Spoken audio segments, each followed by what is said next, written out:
Hi. இது chicken குழம்பு தான் ப்ரிப்ரேஷன். சிக்கன் குழம்புக்கு சட்டி வச்சுட்டு எண்ணெய் ஊற்றினேன். எண்ணெய் ஊற்றுனதுக்கப்புறமா பார்த்தீங்கன்னா, வெங்காயத்தை வதக்கிட்டேன்.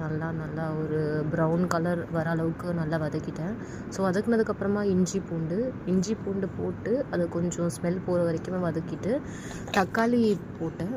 தக்காளி போட்டுட்டு அதுவும் கொஞ்சம் நல்லா வதக்கிட்டேன். அதுக்கப்புறமா பார்த்தீங்கன்னா, உப்பு போட்டு நல்லா கொஞ்சம் தக்காளி சாஃப்ட் ஆகிற வரைக்குமே நல்லா வதக்கிட்டு, அப்புறம் மசாலா போட்டேன். மசாலா பார்த்திங்கன்னா, மஞ்சள்தூள், சிக்கன் மசாலா, அப்புறம் மிளகாத்தூள். ஸோ அதை போட்டுட்டு சிக்கன் போட்டு நல்லா வதக்கிட்டு கொஞ்ச நேரம் மூடி வச்சிட்டேன். ஸோ அதுலேயும் கொஞ்சம் தண்ணி விடும். ஸோ தேவையான தண்ணி தான் நான் போட்டேன். ஸோ 1/2 கிளாஸ் தண்ணி மட்டும் தான் நான் ஊற்றிருக்கேன்.